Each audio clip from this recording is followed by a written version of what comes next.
India will awake.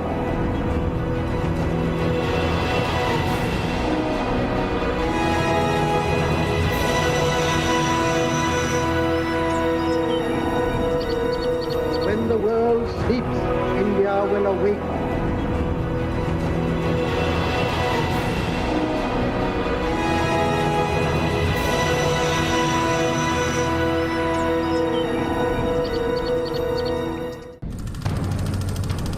At the stroke of the midnight hour, when the world sleeps, India will awake to life and freedom.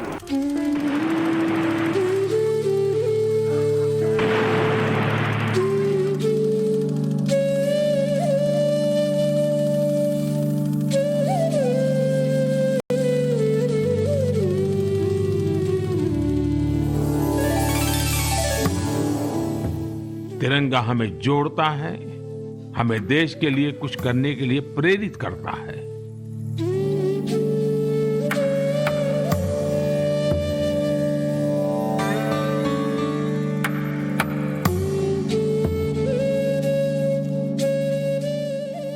बहुत proud feel होता है इस झंडे को देख के।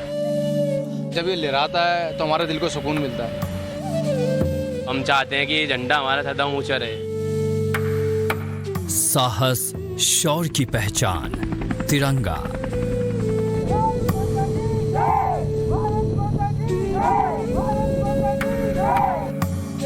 सरहद पर कुर्बान तो साथ तिरंगा। ओलंपिक में मेडल तो शान तिरंगा। हर भारतीय का स्वाभिमान तिरंगा। शांति और उन्नति की पहचान तिरंगा। तीन रंगों में समाया हिंदुस्तान तिरंगा।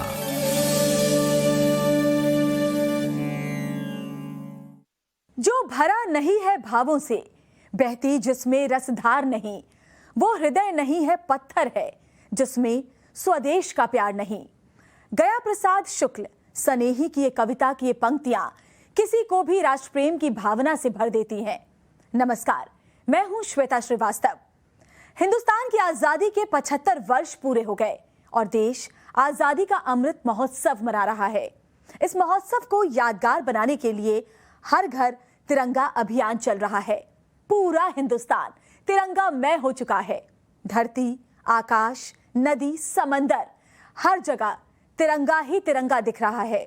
जो तिरंगा देश की शान है, जिसमें देश का अभिमान है। आखिर क्या है उस तिरंगे की कहानी, क्या है उस तिरंगे का इतिहास? आज टाइम्स नाउ नव भारत आपको दिखाएगा कहानी तिरंगे की।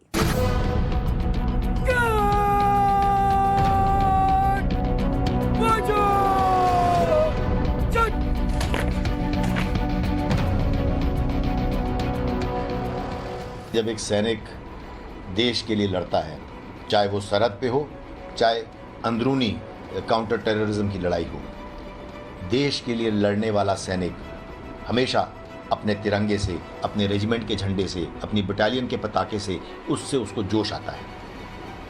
और फिर जो कोई जवान, जो कोई फौजी अगर अपने देश के लिए लड़ते लड़ते वीरगति को प्राप्त होता है तो फिर उसका पार्थिव शरीर उसी तिरंगे में लिपट के घर आता है।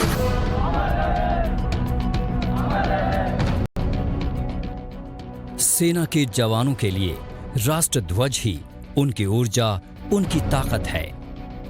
इस तिरंगे की आन बान और शान के लिए सेना हर पल, हर वक्त मुस्तैद रहती है।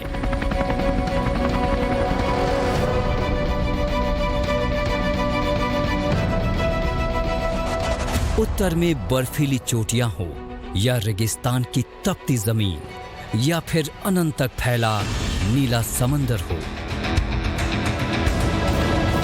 ये तिरंगा ही है जो हमारे वीर जवानों में देश सेवा का जज्बा भरता है।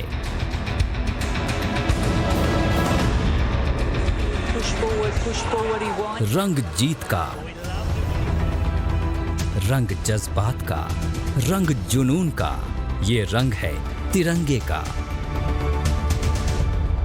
मैं वो तिरंगा लेकर कॉमनवेल्थ गेम्स में भी मैं चला था, अपने पूरे कंटिजेंट का प्रतिनिधित्व करते हुए, उनको लीड करते हुए। बीजिंग ओलंपिक्स में भी तिरंगे को मैं लेके मैंने चला था स्टेडियम के अंदर। पूरा स्टेडियम खचाखच भरा है और उस समय प्रवेश करता है भारत, सबकी निगाह भारत पे होती है, उसका तिरंगा आपके ध्वज आपके हाथ में होता है।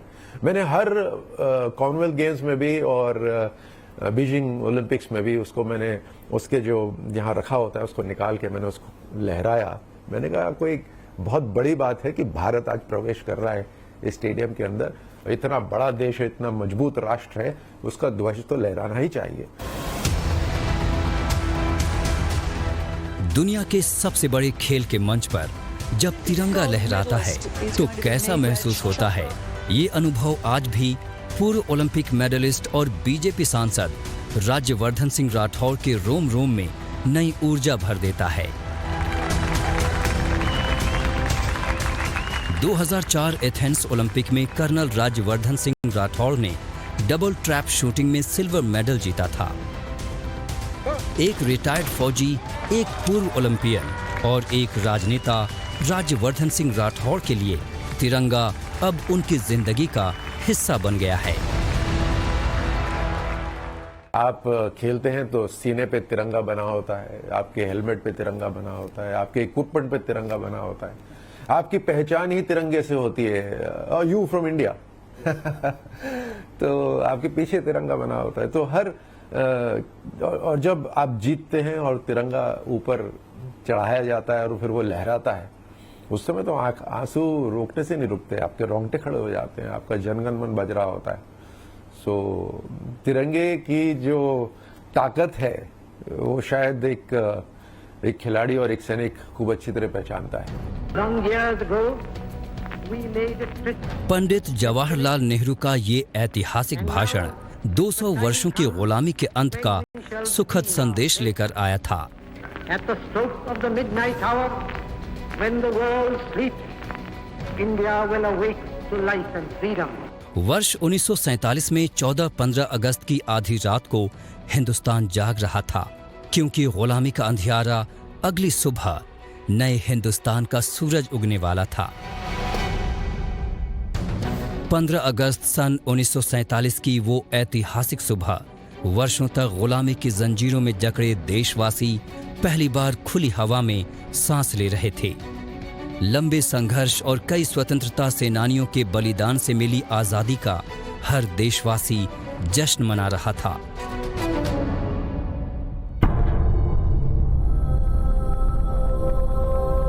पंद्रह अगस्त को वायसराय लॉज के सेंट्रल डोम पर पहली बार स्वतंत्र भारत का राष्ट्रीय ध्वज फहराया गया था। इसके बाद 16 अगस्त 1947 को लाल किले पर पहली बार देश के पहले प्रधानमंत्री पंडित जवाहरलाल नेहरू ने तिरंगा फहराया।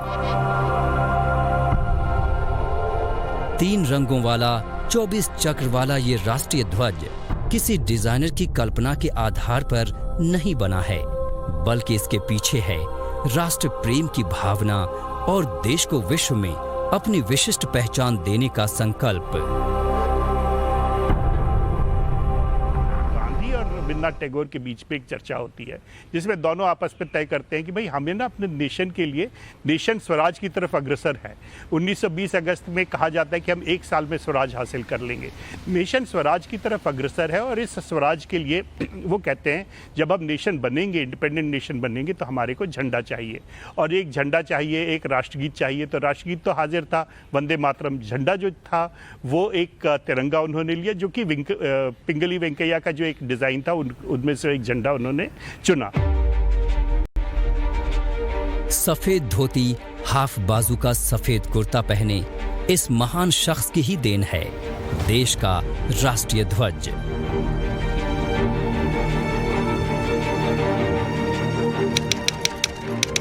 पिंगली वेंकैया। पिंगली वेंकैया ने ही हिंदुस्तान को उसके अभिमान का प्रतीक तिरंगा दिया। आंध्र प्रदेश के कृष्णा जिले के पेडाकलेपल्ली गांव में जन्मे पिंगली वेंकैया की पहचान स्वतंत्रता सेनानी, भाषाविद, भूगर्भ शास्त्री कृषि विज्ञानी और भारतीय संस्कृति के प्रबल समर्थक के रूप में की जाती है। पिंगली वेंकैया ने विचार किया कि हमें देश के लिए एक अलग से झंडा बनाना चाहिए जो कि हमारे देश को आसानी से बता सके, और उन्होंने झंडे के लिए करीब 25 डिज़ाइनें चुनी। 25 डिज़ाइनें जो उन्होंने बताई थी उसके लिए उन्होंने छोटी सी पैम्फलेट लिखी। वो ज्योग्राफी जियोलॉजी पढ़ाया करते थे एक लोकल कॉलेज में, और उन्होंने इस झंडे के बारे में लोगों से चर्चा करना शुरू किया। पिंगली वेंकैया के मन में देश के लिए एक राष्ट्रीय झंडा बनाने की परिकल्पना जगी थी दक्षिण अफ्रीका में। दक्षिण अफ्रीका में जब पिंगली वेंकैया बापू से मिले तो उन्होंने गांधी जी के सामने देश के लिए एक राष्ट्र ध्वज होने की बात कही। ये बात गांधी जी को अच्छी लगी और महात्मा गांधी ने उन्हें राष्ट्र ध्वज डिजाइन करने की जिम्मेदारी सौंप दी। इसके बाद पिंगली वेंकैया भारत वापस लौट आए और राष्ट्रीय ध्वज बनाने पर काम शुरू कर दिया। स्वतंत्र सेनानी पिंगली वेंकैया जी का 146वीं जन्म जयंती है। आज वो व्यक्ति को श्रद्धांजलि देने के लिए हम इकट्ठा हुए हैं जिन्होंने हमारी आन बान शान देश की निशान तिरंगा को बनाने का काम किया, उसको लोगों के बीच में प्रस्थापित किया। पिंगली वेंकैया ने करीब 5 सालों की मेहनत के बाद तिरंगे का डिजाइन तैयार किया। वर्ष 1921 में विजयवाड़ा में कांग्रेस के अधिवेशन में पिंगली वेंकैया ने पहली बार तिरंगे का प्रारंभिक डिजाइन तैयार किया। पिंगली वेंकैया ने पहले हरे और लाल रंग के इस्तेमाल से झंडा तैयार किया था। इसमें हरा रंग का प्रतीक समृद्धि का रंग और लाल रंग आजादी की लड़ाई का प्रतीक था। बाद में गांधी जी के निर्देश पर वेंकैया ने ऊपर सफेद पट्टी, बीच में हरी और नीचे लाल रंग की पट्टी से तिरंगा यानी 3 रंग का झंडा तैयार किया। गांधी जी ने सलाह दी थी कि झंडे में चरखा भी होना चाहिए जो राष्ट्र की प्रगति को दर्शाता हो। देश की स्वतंत्रता संघर्ष की यात्रा जैसे जैसे आगे बढ़ रही थी, हिंदुस्तान के लिए एक राष्ट्र ध्वज की जरूरत महसूस हो रही थी। कई स्वतंत्रता सेनानियों ने अलग अलग वक्त पर अलग अलग डिजाइन में देश के राष्ट्र ध्वज को गढ़ने की कोशिश की ताकि एक झंडे से पैदा होने वाली राष्ट्र प्रेम की भावना लोगों में आजादी की अलख जगा सके। साल 1931 कराची तब हिंदुस्तान का हिस्सा था। वहां कांग्रेस के अधिवेशन में जो तिरंगा पेश किया गया उसका रंग 1921 के तिरंगे से बिल्कुल अलग था। लाल रंग की जगह केसरिया झंडे के ऊपरी हिस्से पर आ गया, सफेद पट्टी बीच में आ गई और सबसे नीचे हरा रंग आ गया। इस झंडे के बीचों बीच गांधी जी का चरखा था। 1931 ध्वज के इतिहास में एक यादगार वर्ष है। दरअसल तिरंगे को राष्ट्रीय ध्वज के रूप में अपनाने के लिए एक प्रस्ताव पारित किया गया। बरसों तक आजादी के मतवाले इसी झंडे को भारत का राष्ट्रीय झंडा मानकर आंदोलन लड़ते रहे। कांग्रेस का जब आंदोलन हो रहा था अंग्रेज़ों के खिलाफ, तो कांग्रेस ने एक झंडा गांधी जी की ज़माने में बनाया था। उसमें वो तिरंगा था, 3 रंग जो हैं बिल्कुल वैसे ही, लेकिन बीच में चरखा था, चरखा बना हुआ था। तो सिविल डिसोबीडियंस मूवमेंट और सब उसी झंडे के तले हुआ। लेकिन जब आज़ादी हुई तो ये सोचा गया कि कांग्रेस पार्टी का झंडा मुनासिब नहीं है देश के लिए, इसलिए इसमें अशोक का चक्र कर दिया गया चरखे के बजाय। इन 2 डिजाइन से पहले भारत को कुछ और राष्ट्रीय ध्वज मिले। 7 अगस्त 1906 को देश के सामने ये झंडा सामने आया। इस झंडे को कलकत्ता के ग्रीन पार्क में फहराया गया था। ये झंडा भी तिरंगा था। ऊपर हरे रंग की पट्टी जिस पर कमल के 8 फूल बने हुए थे, बीच में पीले रंग की पट्टी पर वंदे मातरम लिखा हुआ था। नीचे लाल रंग की पट्टी में चांद और सूरज बना हुआ था। दादा भाई नौरोजी ने इसे ही झंडे को कांग्रेस की मीटिंग में फहराया और कहा कि इस झंडे के अधीन हम आगे से काम किया करेंगे। स्वराज की जो लड़ाई है वो इस झंडे के अधीन होगी। ये जो 3 रंग थे, इनमें से एक हिंदू धर्म के लिए था, एक बौद्ध के लिए था, एक मुसलमानों के लिए था। जो 8 सितारे बने हुए थे उनमें वो 8 जो प्रोविंसेस थे ब्रिटिश इंडिया के, उनको रिप्रेजेंट करते थे। जो सूरज था वो हिंदुओं को रिप्रेजेंट करता था, उनकी शक्ति को रिप्रेजेंट करता था। जो चांद तारे का निशान था वो मुसलमानों को रिप्रेजेंट करता था। इस झंडे के 1 साल बाद ही एक नया झंडा सामने आया जो कुछ 1906 के झंडे से मिलता जुलता था। इसमें सबसे ऊपर की पट्टी का रंग केसरिया था और कमल की बजाय 7 तारे सप्त ऋषि प्रतीक थे। नीचे की पट्टी का रंग गहरा हरा था जिसमें सूरज और चांद बने थे। इसे मैडम भीकाजी रुस्तम कामा ने जर्मनी में भारत के प्रतीक के तौर पर फहराया था। 20वीं शताब्दी में जब हमारा राष्ट्रीय आंदोलन आगे बढ़ रहा था और बंगाल का विभाजन हुआ तो 1906 में पहली बार राष्ट्रीय ध्वज बनाने का प्रयास किया गया, जो कि सिस्टर निवेदिता ने किया था। इस ध्वज में उन्होंने लाल, हरा और पीले रंग का प्रयोग किया था। इसके पश्चात भीकाजी कामा ने 1907 में स्टुटगार्ट में अंतर्राष्ट्रीय समाजवादी सम्मेलन के दौरान भारत के राष्ट्रीय ध्वज को बनाया और वहां फहराया। 1917 में देश को मिला था तीसरा झंडा। इसे होम रूल आंदोलन के दौरान फहराया गया था। इस झंडे में 5 लाल और 5 हरी हॉरिजॉन्टल पट्टियां थीं, जिसके अंदर सप्त ऋषि के 7 सितारे थे। बाईं और ऊपरी किनारे पर यूनियन जैक भी मौजूद था। एक कोने में सफेद अर्धचंद्र और सितारा भी था।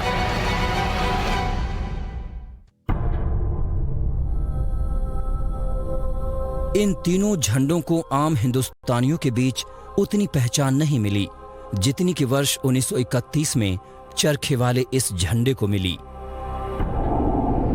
देश की आजादी से कुछ महीने पहले जब ये एहसास होने लगा था कि स्वतंत्रता अब ज्यादा दिन दूर नहीं है, तब तय किया गया कि भारत का भी एक अपना आधिकारिक झंडा हो, जिसे ब्रिटिश शासन से पूर्ण आजादी के दिन फहराया जाएगा। 23 जून 1947 के इस दस्तावेज में एक कमेटी बनाने का जिक्र है, जिस पर देश के राष्ट्रीय ध्वज तय करने की जिम्मेदारी थी। इस कमेटी में doctor Rajendra Prasad, Maulana Abdul Kalam Azad, Shri Rajagopalachari, Sarojini Naidu, Sardar KM. Panikkar, KM. Munshi, BR. Ambedkar, Sardar Ujjal Singh, Frank Anthony और एस.एन. गुप्ता शामिल थे। इसी कमेटी ने तिरंगे को मंजूर किया। ये तिरंगा 1931 के झंडे जैसा ही था, बस उसमें चरखे की जगह अशोक स्तंभ से लिया गया अशोक चक्र आ गया।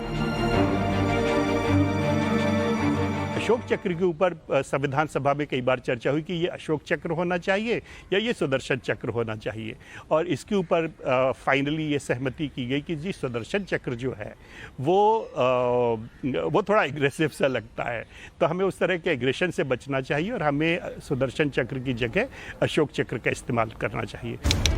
22 जुलाई सन 1947 को भारत ने देश की आन बान शान तिरंगा को राष्ट्रीय ध्वज के रूप में अपना लिया था।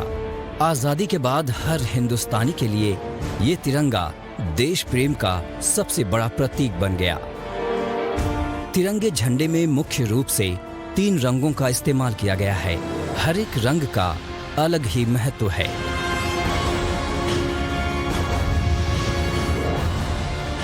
राष्ट्र ध्वज में सबसे ऊपर केसरिया रंग देश की शक्ति और साहस की पहचान का प्रतीक है। बीच में सफेद रंग शांति और सत्य का प्रतीक माना जाता है। नीचे हरी पट्टी देश के विकास, समृद्धि और भारत मां की पवित्रता को दर्शाता है। तिरंगे के बीचों बीच सफेद पट्टी में बना 24 तिलियों वाला अशोक चक्र नीले रंग का है। ये अशोक चक्र बताता है कि जीवन गतिशील है। केसरिया रंग त्याग, बलिदान, शौर्य और साहस का प्रतीक है, वहीं सफेद रंग शांति और पवित्रता का प्रतीक है। हरा रंग हमें आगे बढ़ने की, उम्मीद जगाता है, वो उर्वरा शक्ति को बढ़ाकर दिखाने वाला और देश के विकास को दिखाने वाला नीला रंग चक्र के रूप में हमारे सामने आता है। आज हिंदुस्तान में हर घर तिरंगा अभियान चल रहा है। सरकार से लेकर राजनीतिक दल तक लोगों से घरों पर तिरंगा लगाने की अपील कर रहे हैं। लेकिन आज से करीब 18 साल पहले तक किसी आम नागरिक को अपने घर या दफ्तर पर तिरंगा झंडा फहराने का अधिकार नहीं था। लेकिन एक शख्स की बदौलत आज हिंदुस्तान का हर नागरिक बड़े ही गर्व के साथ अपने घर पर तिरंगा फहरा सकता है। आजादी के बाद देशवासियों को तिरंगा हाथ में लेकर चलने का हक तो था, लेकिन वो अपने अपने घरों पर तिरंगा नहीं फहरा सकते थे। 26 जनवरी 93 को मैंने चाहा कि हमने झंडा फहराया। उस समय रायगढ़ मध्य प्रदेश में हमारा स्टील प्लांट था, तो झंडा फहराया। अगले दिन जब मैं गुजर रहा था तो झंडा गायब था। मैंने कहा झंडा क्यों उतार दिया, झंडा इतना खूबसूरत लग रहा था। तो मुझे बताया गया कि हम झंडे को सिर्फ 15 अगस्त, 26 जनवरी और अन्य कुछ ही दिनों को हम दर्शा सकते हैं, हम हर रोज़ इसको नहीं दर्शा सकते। तो मैं कुछ कदम आगे चला, लेकिन मुझे बहुत अजीब सी बात लगी कि अमेरिका में तो मैंने 1 साल तक मैं पढ़ रहा था वहाँ, मैंने 1 साल तक झंडा लगा के रखा, मुझे किसी ने नहीं रोका। और मैं अपने ही देश के अंदर अपने ही देश के झंडे को सम्मानपूर्वक ढंग से नहीं लगा सकता, तो ये ठीक नहीं है। फ्लैग फाउंडेशन ऑफ इंडिया के अध्यक्ष और देश के जाने माने उद्योगपति नवीन जिंदल की कोशिशों से ही हर भारतीय को घर में तिरंगा फहराने का अधिकार मिला। 1990 में मैं 20 साल का था और मैं अमेरिका पढ़ने के लिए गया। तो मैंने देखा कि अमेरिकन्स जो है घर घर के ऊपर वो अपना राष्ट्रीय ध्वज बहुत गर्व से फहराते हैं। तो मुझे लगा कि मैंने कभी भारत में तो कभी ऐसा नहीं देखा। नवीन जिंदल ने हर हिंदुस्तानी को तिरंगा फहराने का अधिकार दिलाने के लिए करीब 7 साल लंबी कानूनी लड़ाई लड़ी और वर्ष 2004 में सुप्रीम कोर्ट ने एक ऐतिहासिक निर्णय दिया जो तिरंगे की आजादी के लिए बेहद महत्वपूर्ण साबित हुआ। फ्लैग कोड ऑफ इंडिया जो है वो कहता था कि कौन लगा सकता है, कौन नहीं लगा सकता, कैसे लगाना है, कैसे नहीं। तो वो हमें रोकता था। झंडा संहिता जो है हमें एक आम नागरिक को हर रोज़ झंडे को दर्शाने से रोकती थी। तो उसके खिलाफ फिर मैंने केंद्रीय सरकार को लिखा, राज्य सरकार को लिखा, और जब उनका जवाब आया तो फिर मैं दिल्ली हाई कोर्ट के अंदर मैंने एक याचिका दायर की और फिर दिल्ली हाई कोर्ट में केस चला करीब 6 महीने। मैं दिल्ली हाई कोर्ट में केस जीता और उसके बाद government of India supreme court चली गई। सुप्रीम कोर्ट के अंदर ये लगभग जो है 7 साल से अधिक सुप्रीम कोर्ट में चला और फिर जाकर के 23 जनवरी 2004 को माननीय उच्चतम न्यायालय ने एक ऐतिहासिक फैसला सुनाया। उसमें कहा कि झंडा फहराना हमारा वाक और अभिव्यक्ति की स्वतंत्रता का एक अभिन्न अंग है। ये हमारा संवैधानिक अधिकार है और हर भारतीय नागरिक हर रोज़ झंडे को दर्शा सकता है।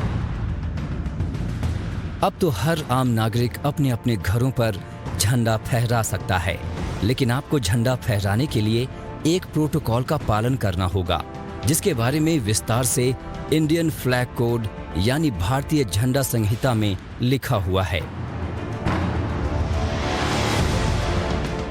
जब भी राष्ट्रध्वज फहराया जाए तो उसे सम्मानपूर्ण स्थान दिया जाए। राष्ट्रध्वज को ऐसी जगह लगाया जाए जहां से स्पष्ट रूप से दिखाया जाए। फटा हुआ या मैला झंडा नहीं फहराया जाए। झंडे को किसी दूसरे झंडे या झंडों के साथ एक ही ध्वज दंड में नहीं फहराया जाना चाहिए। हमेशा झंडे का केसरिया भाग सबसे ऊपर होना चाहिए। राष्ट्रीय ध्वज को किसी वाहन पर नहीं फहराया जाए। झंडे को ऐसे न फहराया जाए जिससे कि वो फट जाए। तिरंगा को किसी सजावट की तरह इस्तेमाल नहीं किया जाना चाहिए। राष्ट्रीय ध्वज हमेशा आयताकार होना चाहिए और उसकी लंबाई और चौड़ाई 3:2 में होना चाहिए।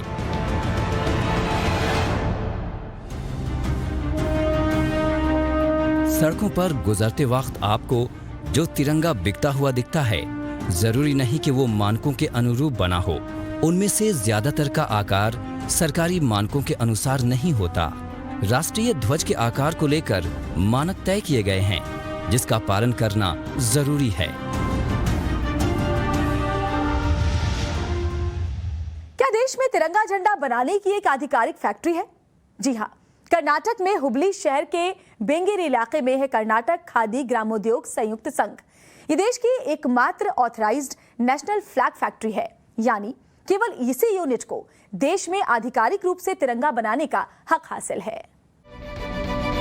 कर्नाटक में हुबली शहर के वेंगरी इलाके में कर्नाटक खादी ग्रामोद्योग संयुक्त संघ ये देश की एकमात्र ऑथराइज्ड नेशनल फ्लैग फैक्ट्री है, यानी केवल इसी यूनिट को देश में आधिकारिक रूप से तिरंगा बनाने का हक हासिल है। देश में जहां कहीं भी आधिकारिक तौर पर राष्ट्रीय ध्वज इस्तेमाल होता है, यहीं के बने झंडे सप्लाई किए जाते हैं।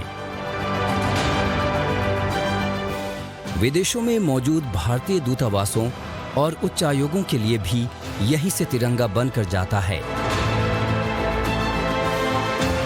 इस फ्लैग फैक्ट्री में बनने वाले राष्ट्रीय ध्वज की क्वालिटी को BIS चेक करता है और इसमें थोड़ा भी डिफेक्ट होने पर रिजेक्ट कर देता है।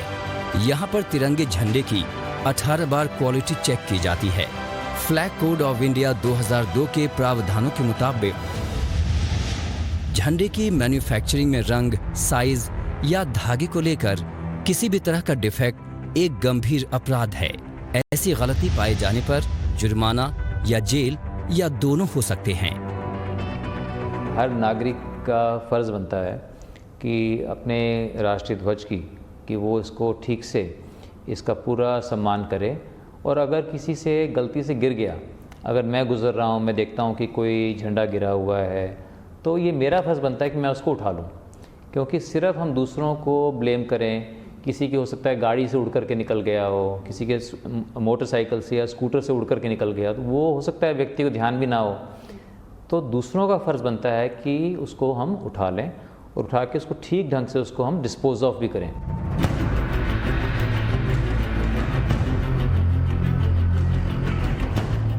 बहुत ही गर्व महसूस हुआ मुझे। फर्स्ट टाइम जब मैं एवरेस्ट चढ़ने गया था 2010 में, मैं केवल 16 साल का था, और जब हम लोगों ने फाइनली 6:18 पे एवरेस्ट की चोटी पे इंडिया का झंडा हम लोगों ने लहराया, फ़ोटो ली, तब मैं और मेरे शेरपा ने मेरी फ़ोटो निकाल रहे थे और मैं उसको पकड़ते हुए मुझे बहुत प्राउड फील हो रहा था। जब मैंने ये वर्ल्ड रिकॉर्ड इंडिया के लिए बनाया कि we became the youngest person ever to climb the summit of Mount Everest, तब मेरे लिए एक बहुत प्राउड मोमेंट था, क्योंकि मैं वहाँ पे सिर्फ अकेला एज अर्जुन नहीं खड़ा हुआ था, मैं वहाँ पे इंडिया का अर्जुन खड़ा हुआ था, इंडिया का झंडा लेके अपने हाथ में। मात्र 16 साल की उम्र में दुनिया की सबसे ऊंची चोटी एवरेस्ट पर हिंदुस्तान का परचम लहराने वाले ये हैं अर्जुन वाजपेयी।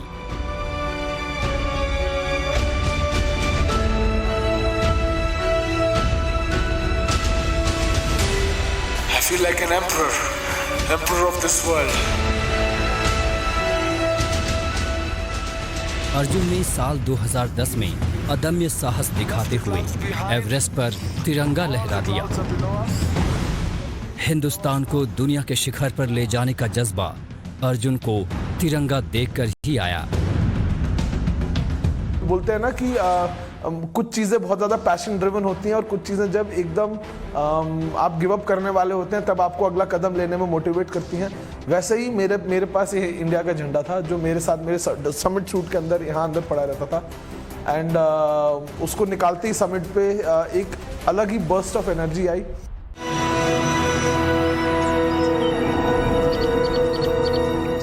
भारत के 75 सालों की यात्रा में 3 चीजों का संगम नजर आता है। ये है स्वाभिमान, आत्मनिर्भरता और शांति। आज हिंदुस्तान की धमक हर छोटे बड़े मंच पर सुनी और महसूस की जाती है। भारत शांति की राह पर चलता है, लेकिन जब किसी देश ने तिरंगे की गरिमा पर चोट पहुंचाने की कोशिश की तो हिंदुस्तान ने उन्हें मुंहतोड़ जवाब दिया है। तिरंगे के हर रंग को भारत ने आत्मसात किया है। दुनिया का जो मुल्क हिंदुस्तान से जिस तरीके से पेश आता है, हिंदुस्तान उस देश को उसे दोगुना लौटाता है। तिरंगे का सफेद रंग मतलब शांति का रंग, भारत की पहचान है। ये धरती अहिंसा के पुजारी पूज्य महात्मा गांधी की धरती है। लेकिन जब भी कोई दुश्मन धोखा देता है या फिर हिंदुस्तान पर नापाक निगाहें डालता है तो भारत तिरंगे के केसरिया रंग में रंग जाता है और दुश्मनों को ये बताने से नहीं चूकता कि ये हिंदुस्तान सुभाष चंद्र बोस का भी देश है।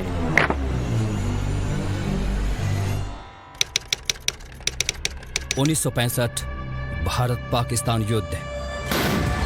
भारत के साथ साथ आज़ाद होने वाले मुल्क पाकिस्तान ने एक या दो बार नहीं बल्कि 3 बार भारतीय तिरंगे को कमज़ोर समझने की गलती की थी।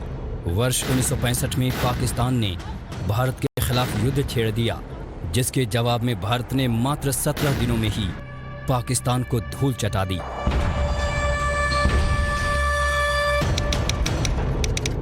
वर्ष 1971 भारत पाकिस्तान युद्ध। 1965 में मुंह की खाने के 6 साल बाद पाकिस्तान ने एक बार फिर तिरंगे का अपमान किया। इस बार पाकिस्तान ने देश की उत्तरी सीमा पर हमला करने की गुस्ताखी की। 3 दिसंबर 1971 को पाकिस्तान ने भारत पर हमला कर दिया। इसका मुंहतोड़ जवाब भारत ने भी दिया। उत्तरी और पूर्वी पाकिस्तान पर भारत की ओर से कड़ा प्रहार हुआ। नतीजा सिर्फ 13 दिनों के अंदर ही पाकिस्तान परास्त हुआ। पाकिस्तान के 93,000 सैनिकों को सरेंडर करना पड़ा। तिरंगे के अपमान का बदला भारत ने पाकिस्तान के 2 टुकड़े करके लिया। वर्ष 1999 कारगिल युद्ध। साल 1999 में भारत पर पाकिस्तान ने एक बार फिर युद्ध थोपा। पाकिस्तान ने धोखे से भारत की जमीन पर कब्जा कर लिया। तिरंगे के अपमान का बदला लेने के लिए भारत ने पाकिस्तान पर बम बारूद और गोलियों की बौछार कर दी। 60 दिनों तक चले कारगिल युद्ध में पाकिस्तान को मुंह की खानी पड़ी। 2 बटालियंस को हुक्म दिया गया टोलोलिंग को कैप्चर करना है और टाइगर हिल को कैप्चर करना है और कहा कि सुबह 4 बजे से पहले वहाँ तिरंगा उड़ना चाहिए। दोनों बटालियंस को साफ तौर पर नजर आ रहा था कि ये हुक्म सजाए मौत है, लेकिन देश की एकता, देश की अखंडता, तिरंगे की आन मान शान को, उसकी आबरू को कायम रखने के लिए हमारे सैनिक सब चल पड़े और सुबह 3:45 बजे टोलोलिंग गिर गया और पाकिस्तानी फ़ौज जो है टाइगर हिल को खाली करके भागने लगी और एग्जैक्ट सुबह 4 बजे हिंदुस्तान का तिरंगा जो है टाइगर हिल पे लहराया गया। ये साफ तौर पर दर्शाता है कि हमारे सैनिक जो हैं कुछ भी कर देंगे अपने तिरंगे की आन मान शान को प्रोटेक्ट करने के लिए।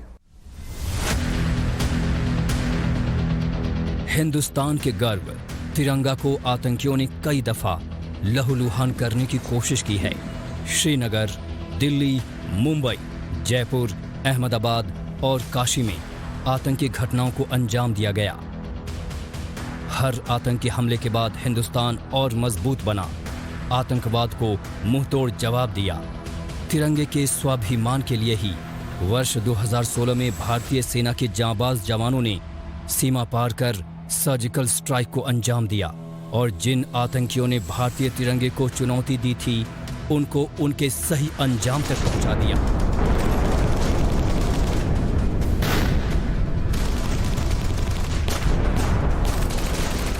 The Indian Army conducted surgical strikes last night at these launch pads.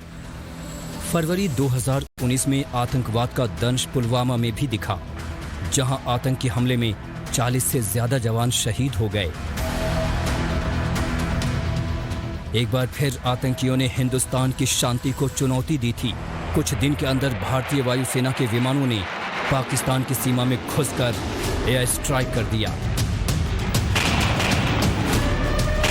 एक बार फिर तिरंगे के अपमान का बदला हिंद की सेना ने पड़ोसी मुल्क में घुस कर लिया।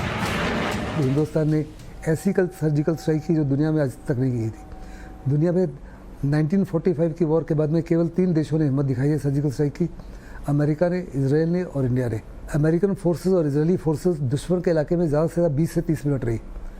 हिंदुस्तान ने जो सर्जिकल स्ट्राइक की वो 250 किलोमीटर की फ्रंटेज के ऊपर थी, पहाड़ों में थे, जंगलों में थे और मुश्किल टेरेन में थे। और हिंदुस्तान की फ़ौज पाकिस्तान के अंदर 4 से 6 घंटे रही। जितने सैनिक गए 100% सैनिक वापस आए।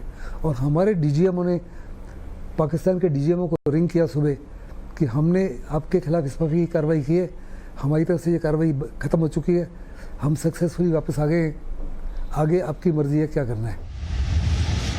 आजादी के अमृत काल में तिरंगा लगाना सिर्फ औपचारिकता नहीं बल्कि राष्ट्र प्रेम का एक प्रतीक है।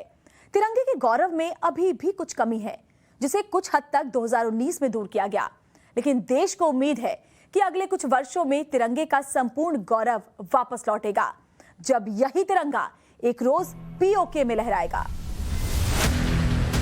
तिरंगे के साथ एक और झंडा, ये किसी दूसरे देश का झंडा नहीं है बल्कि ये कभी जम्मू कश्मीर का झंडा हुआ करता था।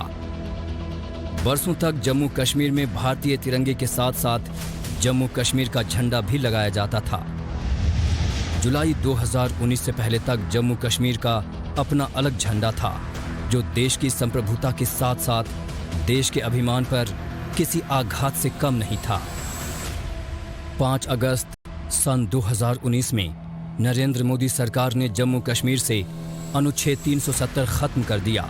अनुच्छेद 370 की जंजीरों से जम्मू कश्मीर को मुक्ति मिली।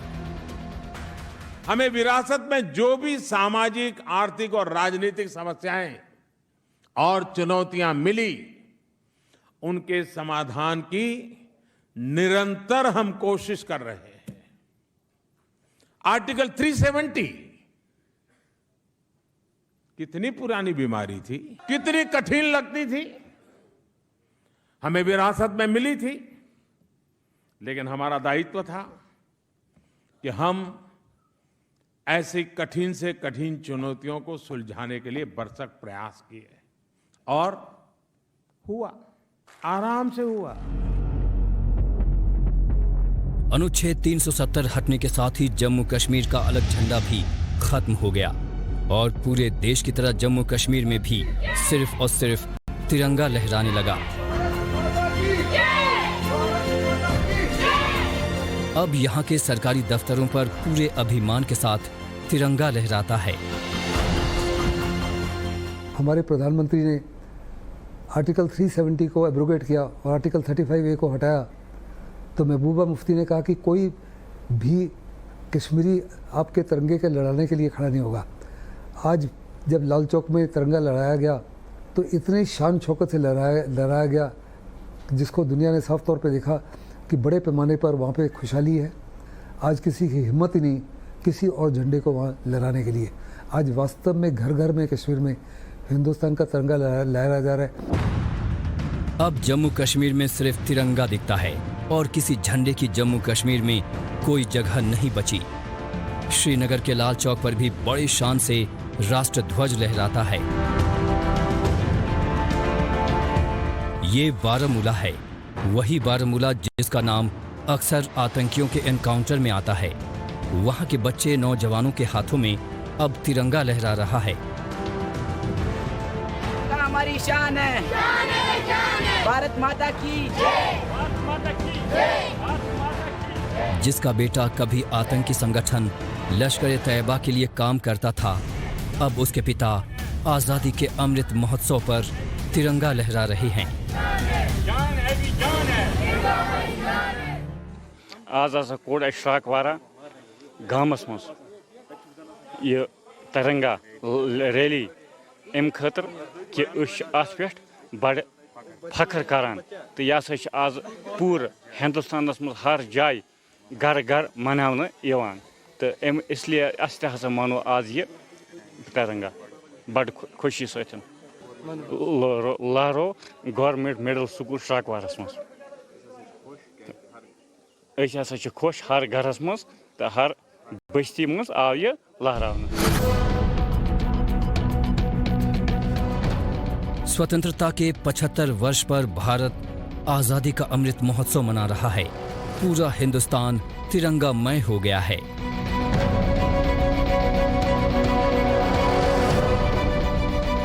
जल में, थल पर, और नभ में सिर्फ तिरंगा ही तिरंगा दिख रहा है। हर हिंदुस्तान शान से अपने अपने घरों पर तिरंगा लहरा रहा है। देश के रग रग में लहू की तरह तिरंगा बह रहा है।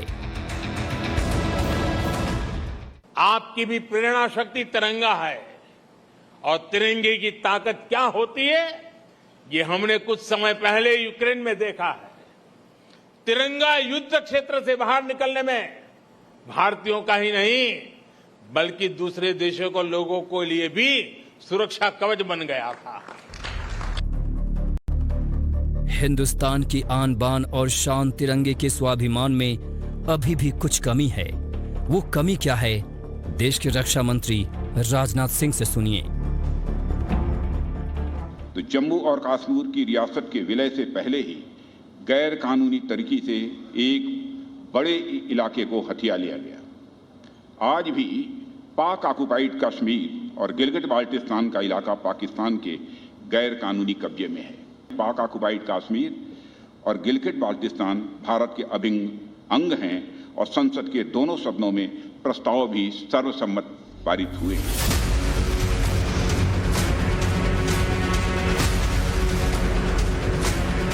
हिंदुस्तान को उस वक्त का दशकों से इंतजार है जब पाकिस्तान के कब्जे वाले कश्मीर को भारत वापस हासिल करेगा।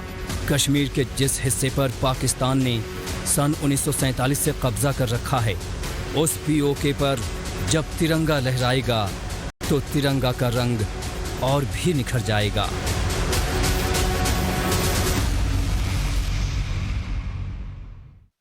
यही समय है, यही समय है, सही समय है, भारत का अनमोल समय है। यही समय है, सही समय है, भारत का अनमोल समय है। असंख्य भुजाओं की शक्ति है, असंख्य भुजाओं की शक्ति है। हर तरफ देश की भक्ति है, असंख्य भुजाओं की शक्ति है। हर तरफ देश की भक्ति है। तुम उठो तिरंगा लहरा दो, तुम उठो तिरंगा लहरा दो, भारत के भाग्य को फहरा दो, भारत के भाग्य को फहरा दो।